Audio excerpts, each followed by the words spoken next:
30 anos, não tenho emprego, não tenho amigos, não tenho direção, estou fracassado. Vocês acreditam que esse título, essa tag, tem chamado a atenção? Tem muita gente. Se não fosse isso, muitos não estariam por aí falando exatamente isso. Uma história parecida que a gente já ouviu falar, principalmente daquele camarada que tinha um sonho de ser um fortniteiro. Fortnite, é uma coisa assim, como é que é o nome do jogo lá? É uma coisa assim. De ser um gamer. Era o sonho dele de 30 e poucos anos, de mais de 30 anos. Olha só o que eu acabei de encontrar. Vou mostrar para vocês esse vídeo aqui. E vocês vão pensar, pô, parece uma... pode ser que é uma verdade. Essa moça está falando isso aí que está no título. E ela diz, por incrível que pareça, que é professora, fez letras, professora de inglês, inclusive. Igual o outro cara lá que parece que diz que dá aula também. E diz que passou a fazer também lives de games. Uma história parecida. Será que ela é a esposa dele? Eu já ouvi, já vi o vídeo todo. Ela mora em Curitiba e colocou isso aqui. Olha quantos em 7 dias deu. Quase 200 mil visualizações. Tenho 30 anos e me sinto um fracasso. Sem amigos, sem emprego, sem direção. Dá a entender que seja até verdade que ela tenha depressão, mas ela mora sozinha. Não sei do que ela vive, porque só se ela faz lives. A gente faz lives. Só se é numa outra plataforma, porque no YouTube agora só tem 2 vídeos. Esse que bombou e um outro. E eu não sei, né? Agora parece que virou uma moda essa turma aí dos 30 anos. Ó, aqui tem um outro vídeo dela, solidão, vergonha do próprio passado, recomeço, futebol. Tem agora colocou um outro vídeo, então é o terceiro. Então veja bem, parece que virou uma moda dos 30 anos revelar seus fracassos na internet e bombarem e ganharem monetização. No canal dela deve estar monetizado, talvez ainda não seja, porque tem poucos vídeos. Não é muito estranho isso? Bom, por outro lado, Freud explica. Olha o que Freud fala. Vamos lá, o nosso visão.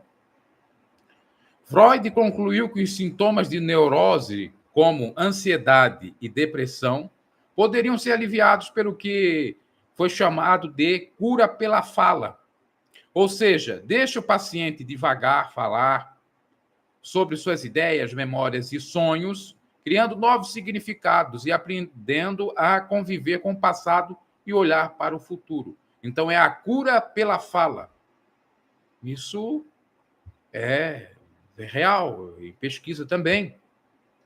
E você desabafar melhora tudo, é óbvio.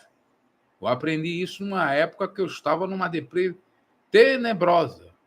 Então, eu ou conversava comigo mesmo, muitas das vezes eu conversava com a minha avó. Minha avó era praticamente a divana. A divã, estava no divã da Teodora. Era a psiquiatra, psicanalista ali, que me ouvia, às vezes, cada coisa também, né? Que depois eu ficava pensando, falei besteira beça, até terei o sossego dela. No entanto, às vezes ela que queria também, aí desabafava. E foi nessa época, talvez 2009, 2010, que eu comecei a gravar os áudios dela conversando comigo e eu conversando com ela. Foi até 2012 ou 13, por aí. Num período que estava bastante complicado. Principalmente é o período que eu saí da religião, em 2009. Eu já falei isso aqui N vezes no canal. São 3 anos assim de muita luta. Só em 2012 que deu uma melhorada. Isso é um outro período. E antes disso, teve o início da depressão, síndrome de pânico e outras psicopatologias mais, pela perda do meu avô. E ali eu era adolescente, não sabia nada da vida, então complicou muito isso. Agora, veja, essas pessoas estão tendo coragem.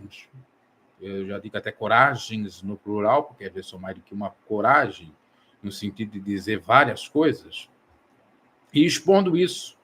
Como o jovem lá, que agora está agradecendo a todo mundo, do canal lá de Prisme alguma coisa, essa, diferentemente daquele camarada, ela coloca o nome dela, no caso.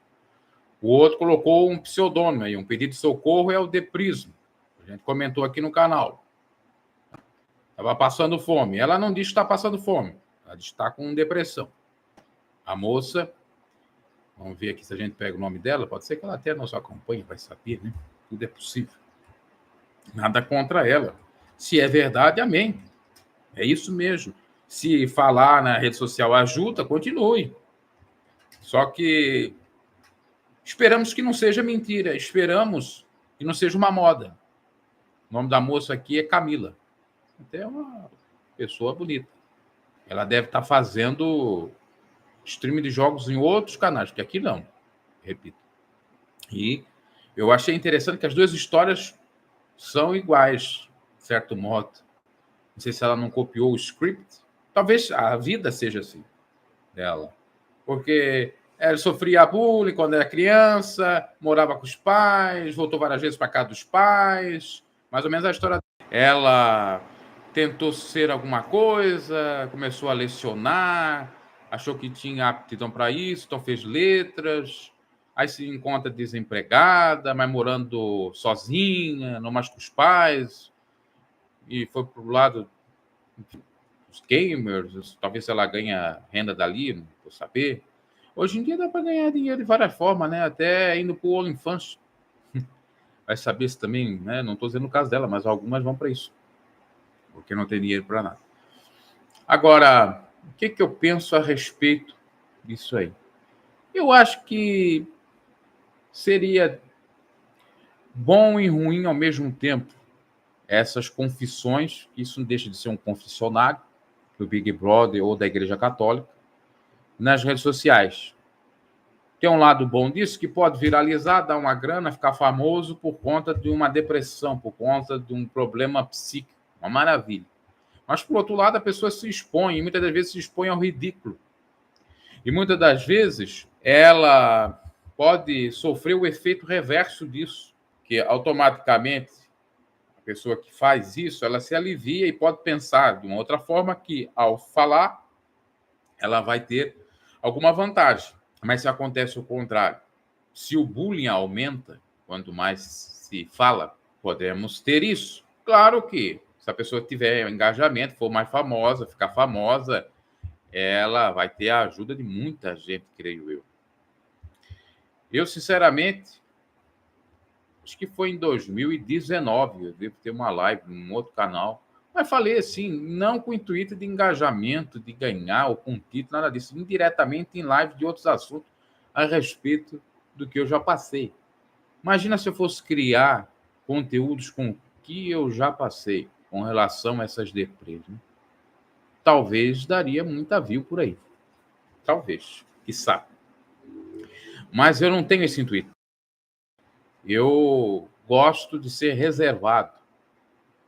Até porque não é medo da opinião pública, e sim porque tem outras coisas a serem faladas, ditas. Eu acho que se dá uma de coitado, de ser vítima ou querer aparentar ser vítima, é complicado, de certo modo. Todos nós temos debilidades, problemáticas, situações adversas, difíceis. Às vezes é bom compartilhar para outras pessoas analisarem as suas próprias vidas e verem que tem gente passando a mesma situação e está superando, de certo modo. Mas, por outro lado, também, acho que às vezes até a exposição demais atrapalha. Claro que talvez numa grande cidade seja bom isso. Ela está em Curitiba, ela não está no interior de Santa Catarina, como no meu caso. Eu já percebi que o YouTube trabalha dessa forma. Quando você está numa grande cidade, seus vídeos são mais divulgados, você tem mais destaque, as pessoas se solidarizam mais do que quando você esteja num local físico ou tá certo, físico e fixo. Que interior, são pessoas do interior que muitas das vezes vivem no seu mundinho, no seu interior, que não compreende nada, que talvez até os vídeos não vão ser divulgados e quando são, não serve para nenhuma utilidade. Então, há uma reflexão acerca dessa modinha de dizer tenho 30 anos, estou desempregado. Se formos fazer uma reflexão a respeito de por que isso acontece, existem pessoas com 40, 50 anos também estão numa mesma situação de depressão, não se encontra aqui. vai depender da educação. A gente fala, porque a geração do passado era melhor, educou os filhos, colocaram eles para trabalho, para casamento, para emprego, para estudo e tal. No entanto, todavia, muitos daqueles também tiveram ou escolheram caminhos tortuosos. Ainda que aquela geração do passado, nossos avós principalmente, sim, eram mais responsáveis, não tinha tecnologia, então era tudo braçal e se fazia tudo que talvez seria o mais correto, de certo modo. E hoje, com a internet, no entanto, todavia, também com a internet dá para ganhar dinheiro. Por exemplo, imagina lá no começo da década de 90, alguém querer viver de joguinho. Não estou falando de jogos de azar, estou falando de videogame. Eu tive meu primeiro videogame, foi um Super Nintendo, deve ter sido final da década de 90 ou início dos anos 2000, acho que final da década de 90. E na sequência fui ter meu Play 1. Claro que não fui eu que tive, né? Nas duas ocasiões foi o presente que meu pai me deu. Até que enfim deu alguma coisa para mim, né? Então, imagina eu dizer assim, não, eu quero ser gamer. Os caras vão dizer, você tá louco. E você vai trabalhar. As pessoas vai trabalhar vadio, que tem até o filme, 1 e o 2. Ou vai trabalhar vagabundo, acho que é trabalhar vadio. Agora, no cenário atual, de 2010 para cá, nós temos gente que vive de videogame. E fica rico. Vai para competições de gamers. Já tem um nicho. Tudo preparado para que no futuro, se já não existe, acho que em outros países mais avançados já tem, a própria profissão de gamer. Então, depende da geração, das coisas, a gente não pode julgar nada nesse sentido. E por que muitos não dá certo? Não dá certo porque às vezes são escolhas. Mas só uma das nossas escolhas. Ou falta de uma educação, não digo severa, mas uma educação que lhe mostre, lhe dê exemplo de como será por conta da escolha, ou seja, de como será a vida da pessoa se ela fizer determinada escolha. Eu, por exemplo, faltou isso. Se eu tivesse a cabeça que eu tenho hoje, quando eu tinha 16 anos, 17 anos, quando meu avô faleceu, até antes do meu avô falecer, eu tinha trilhado outros caminhos. E talvez eu não estaria na pindaíba que estou. Apesar de não estar numa situação parecida a muitos, já superei muitos traumas, muitas coisas, ainda a gente está avançando. É só para refletir acerca. Espero que esse canal um dia tenha essa pegada que eu estou querendo fazer, que ele tenha, que é de refletir acerca dessas coisas do cotidiano. Ok, meus caros. Abraço e até uma próxima.